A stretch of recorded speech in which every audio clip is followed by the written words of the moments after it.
17 नवंबर 2012 सुहाना मौसम, चिड़ियों की चहचहाहट और पैसिफिक ओशन में सूरज की रोशनी में चमकता हुआ पानी। दो मछुआरे मछलियों को पकड़ने के लिए अपना एक छोटा सा बोट तैयार करते हैं और दोनों निकल पड़ते हैं मछलियों की तलाश में, इस बात से अनजान कि ये कभी दोबारा जमीन पर पैर रख पाएंगे या नहीं।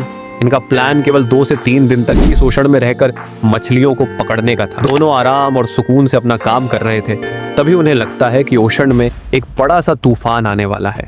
काले बादल आसमान को ढकने लगते हैं और दोनों ही ये देखकर अपने गांव की तरफ लौटने लगते हैं। पर उस वक्त उनकी किस्मत ही खराब थी, वो लोग इस तूफान में फंसते ही जा रहे थे। बोट को हल्का करने के लिए उन दोनों ने अपनी पकड़ी हुई सारी मछलियों को पानी में फेंक देते हैं। इसके साथ ही साथ मछली पकड़ने का सामान और बाकी की फालतू चीजें जो उस वक्त उन्हें लग रही थी वह सब पानी में फेंक देते हैं ताकि बोट और हल्का हो जाए। वो दोनों फाइबर ग्लास के आइस बॉक्स के अंदर घुस जाते हैं और तूफान का सामना और साथ ही में अपनी मंजिल का इंतजार करने लगते हैं। उन्हें तूफान में फंसे हुए तकरीबन 4 से 5 दिन बीत जाते हैं। तूफान थोड़ा शांत होता है पर पूरी तरह नहीं। कुछ देर बाद उन्हें अपने गांव की पहाड़ियां दिखने लगती हैं जो कम से कम 24 से 25 किलोमीटर की दूरी पर है। दोनों ही ये देखकर बड़े खुश हो जाते हैं और मन ही मन सोचते हैं कि अब हमारी जान बच जाएगी। पर इनकी ये खुशी कुछ पल के लिए ही थी और अचानक इनकी बोट के इंजन का ऑनियल खत्म हो जाता है और बोट उससे आगे नहीं बढ़ पाती। उनके पास ऐसा कुछ नहीं था जिससे बोट को आगे तक ले जाया जा सके। Unbelievable story. That's what the world is trying to figure out after a man. Story of a man who says he's been lost at sea for over a year.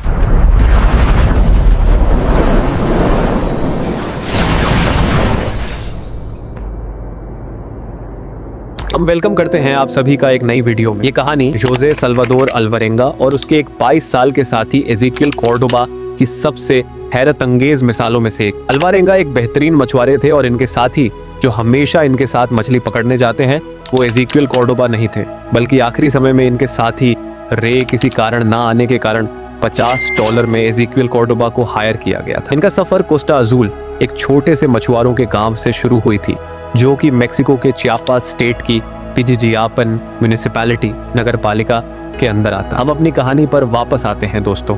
इनके पास एक आखिरी उम्मीद, एक टू वे रेडियो होता है। ये जल्दी से उस रेडियो से अपने बॉस को कॉल करते हैं और कहते हैं जल्दी से हमारे लिए हेल्प टीम को भेजो, हम अपने गांव से दूर नहीं हैं। अपने बॉस से बात करने के बाद दोनों इंतजार करने लगते हैं कि रेस्क्यू टीम जल्दी हमें बचा ले। इसी इंतजार में इनके रेडियो की बैटरी भी खत्म हो जाती है और वो दोनों अपनी मंजिल से दूर होते जाते हैं और इस पैसिफिक ओशन में खोने लगते हैं। दोस्तों, ये पैसिफिक ओशन इतना बड़ा है कि अगर हम दुनिया के सभी 7 कॉन्टिनेंट्स को एक साथ मिला दें तब भी इस ओशन में लगभग रशिया के साइज के बराबर एक एक्स्ट्रा खाली जगह बच जाएगी। रेस्क्यू टीम उस लास्ट लोकेशन पर पहुंचते हैं जहां से आखिरी बार रेडियो का सिग्नल आया था। टीम काफी दिनों तक इन्हें ढूंढने की कोशिश करती है पर वे नाकाम हो जाते हैं और ऑपरेशन को बंद कर देते हैं। सभी को लगता है कि वे दोनों अब इस दुनिया में नहीं रहे और उनके लिए प्रेयर भी करने लगते हैं। पर कहानी तो अभी शुरू ही हुई थी। वे दोनों जिंदा थे, अकेले ओशन में गुम थे और आखिरी दम तक जिंदा रहने की कोशिश कर रहे थे। जिंदा रहने के लिए उनके पास कुछ खाने और पीने को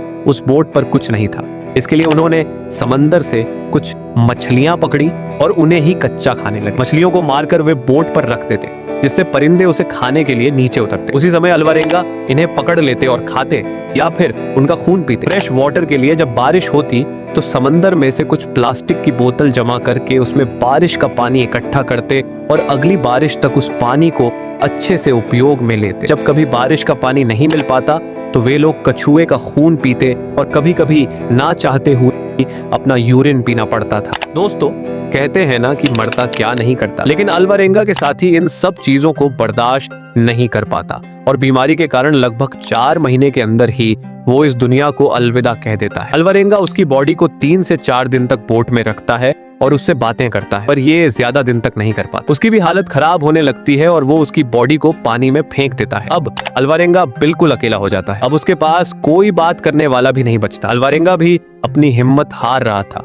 वो भी कई बार सुसाइड करने की सोचने लगता है। तभी उसे एक दिन एक विशाल कार्गो शिप दिखाई देती है। उसे देखकर वे जोर जोर से चिल्लाता है, हर प्रकार के इशारे करता है, सब कुछ ट्राई करता है, पर उस शिप का ध्यान अल्वारेंगा की तरफ नहीं जाता है और उससे धीरे धीरे वो भी दूर चला जाता है और गायब हो जाता है। अल्वारेंगा ने सोचा जरूर और कोई शिप मुझे मिल जाएगी और मेरी जान बच जाएगी। इसी उम्मीद में वो जिंदा रहता है। तभी एक दिन एक और कार्गो शिप उन्हें दिखाई देती है।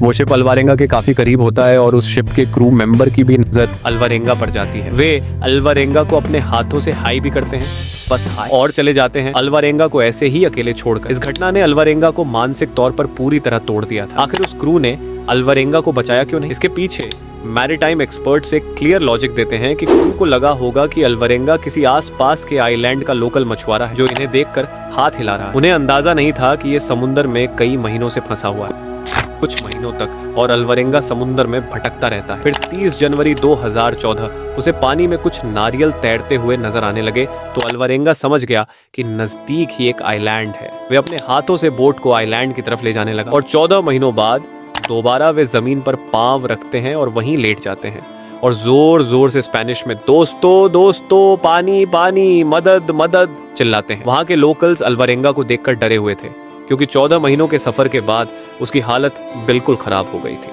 उनके बाल और दाढ़ी बिल्कुल झाड़ी की तरह उलझे थे, इसके साथ ही पूरा कपड़ा फट चुका था। लोकल्स समझ जाते हैं कि ये बड़ी मुसीबत में है। वे लोग उन्हें सबसे पहले पानी और पहनने को कपड़े देते हैं।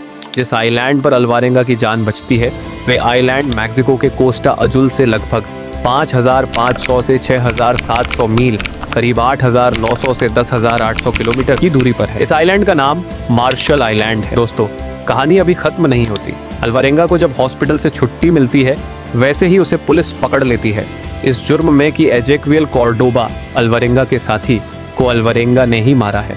एजेक्वियल कॉर्डोबा की फैमिली इस पर $1 मिलियन का केस कर देती है, लेकिन कानून के पास इसका कोई सबूत नहीं मिलता कि एजेक्वियल कॉर्डोबा को अल्वारेंगा ने ही मारा है, क्योंकि समुद्र में कोई चश्मदीद गवाह नहीं था। दोस्तों, अल्वारेंगा बिल्कुल हेल्दी और मोटे दिख रहे थे, इसलिए उनकी कहानी कई लोगों को झूठी लग रही थी। पर हॉस्पिटल में डॉक्टर्स ने कंप्लीट मेडिकल चेकअप किया। उन्होंने पाया कि अल्वारेंगा मोटे नहीं थे, बल्कि उन्हें सीवियर एडिमा था। एडिमा ऐसी मेडिकल कंडीशन है जिसमें एक्सट्रीम डिहाइड्रेशन और सिर्फ प्रोटीन, मछली, कछुआ वाली डाइट लेने से बॉडी के टिश्यूज में पानी भर जाता है, जिससे इंसान सूझा हुआ, पफी दिखता है। इसके अलावा उनके लिवर और किडनीज पर बहुत ज्यादा असर पड़ा था। डॉक्टर्स और ओशन एक्सपर्ट्स ने उनकी फिजिकल कंडीशन को उनकी 14 महीने की सर्वाइवल स्टोरी के साथ 100% मेडिकली कंसिस्टेंट सही पाया। दोस्तों, आप क्या कहना चाहेंगे? क्या ये आपको रियल लगी या फेक? और हाँ, अगर आपको वीडियो पसंद आई हो तो नीचे कमेंट में जरूर बताना। और हाँ, सब्सक्राइब और लाइक करना मत भूलना, वरना आप एग्जाम में आंसर भूल जाओगे।